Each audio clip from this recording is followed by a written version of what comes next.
ಎಲ್ರಿಗೂ ನಮಸ್ಕಾರ. ಲಲಿತಾ ಅಡುಗೆ ಮನೆಗೆ ಸ್ವಾಗತ. ಇವತ್ತಿನ ರೆಸಿಪಿ ಬಂದು ನಾನೇ ಹೊಸದಾಗಿ ಪ್ರಯತ್ನ ಮಾಡಿರುವ ಸೋಯಾ ಚಂಕ್ ಪಕೋಡ. ಅದಕ್ಕೆ ಬೇಕಾಗಿರೋ ಸಾಮಗ್ರಿಗಳು: soya chunk, chilli powder, salt, ಧನಿಯಾ ಪೌಡ್ರು, ಕೊತ್ತಂಬರಿ ಸೊಪ್ಪು, ಮೈದಾ ಹಿಟ್ಟು, ಈರುಳ್ಳಿ, ಕಾರ್ನ್ಫ್ಲೋರ್, ಚಿಲ್ಲಿ ಪೇಸ್ಟ್, ಹುರಿದಿರೋ ಕಡಲೆಕಾಯಿ ಬೀಜ, ಅಕ್ಕಿ ಹಿಟ್ಟು, garam masala. 100 gram soya chunk ತಗೊಂಡು ಬಿಸಿನೀರಲ್ಲಿ ಚೆನ್ನಾಗಿ 1-2 ಸರಿ ತೊಳ್ಕೊಬೇಕು. ತೊಳ್ಕೊಂಡು ತರಿಯಾಗಿ ರುಬ್ಕೊಂಡಿರೋದೊಂದು ಬೌಲ್ಗೆ ಹಾಕ್ಕೊಂಡು ಈರುಳ್ಳಿ 1-3, ಕೊತ್ತಂಬರಿ ಸೊಪ್ಪು 1 ಹಿಡಿಯಷ್ಟು, ಚಿಲ್ಲಿ ಪೇಸ್ಟ್ 1-2 ಸ್ಪೂನು, ಕಡಲೆಕಾಯಿ ಬೀಜ 4 ಸ್ಪೂನು, ಕಾರ್ನ್ಫ್ಲೋರ್ 4 ಸ್ಪೂನು,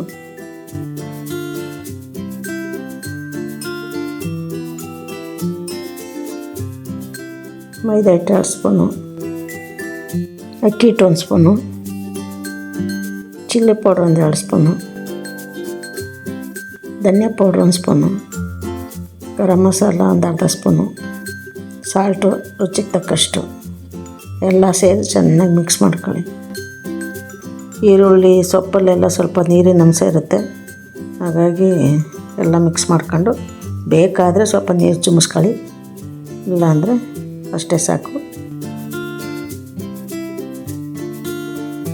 ಬಾಣಲೆ ಕಾಯಕ್ಕಿಟ್ಟು ಎಣ್ಣೆ ಹಾಕ್ಕೊಳ್ಳಿ. ಎಣ್ಣೆ ಕಾದ್ಮೇಲೆ ಅದು ಉಂಡೆ ಆಗಿ ಹಾಕ್ಕೊಂಡು ಮೀಡಿಯಮ್ ಉರಿಲಿ ನಿಧಾನಕ್ಕೆ ಹರ್ಕೊಳ್ಳಿ. ನಿಮಗೆಲ್ಲ ಗೊತ್ತಿರೋ ಹಾಗೆ ಸೋಯಾ ಚಂಕ್ಸಲ್ಲಿ ಜಾಸ್ತಿ ಪ್ರೋಟೀನ್ ಇರುತ್ತೆ. ಮನೇಲೇ ಮಾಡೋದ್ರಿಂದ ಹೆಲ್ದಿಯಾಗಿರುತ್ತೆ. ಸಂಜೆ ಟೀ ಜೊತೆಗೆ ಒಳ್ಳೆ ಕಾಂಬಿನೇಷನ್ನು.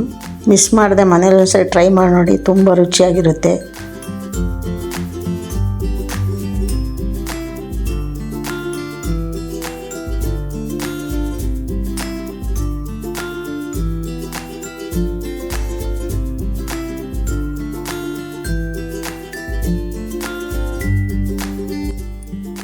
ಜಾಸ್ತಿ ಉರಿ ಇಟ್ಟರೆ ಸೀದೋಗ್ಬಿಡುತ್ತೆ. ಹಾಗಾಗಿ ನಿಧಾನಕ್ಕೆ 2 ಕಡೆನೂ ಚೆನ್ನಾಗಿ ತಿರುಗಿಸಿ ನೀಟಾಗಿ ಕರೀರಿ. ಈ ವಿಡಿಯೋ ಯಾರು ನೋಡ್ತಿದ್ರು ದಯವಿಟ್ಟು ಸಬ್ಸ್ಕ್ರೈಬ್ ಮಾಡ್ಕೊಂಡಿರೋರು ಆದಷ್ಟು ಶೇರ್ ಮಾಡಿ. ಹಾಗೆಯೇ ವಿಡಿಯೋಗೆ ತಪ್ಪದೆ ಒಂದು ಲೈಕ್ ಕೊಡಿ.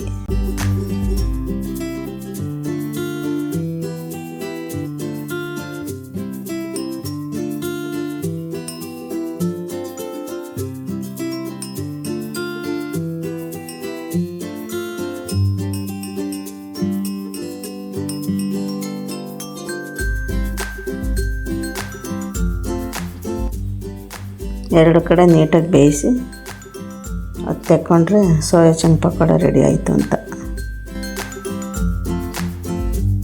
ನನ್ನ ಚಾನಲಲ್ಲಿರೋ ವಿಡಿಯೋಗಳನ್ನ ಆದಷ್ಟು ಶೇರ್ ಮಾಡಿ.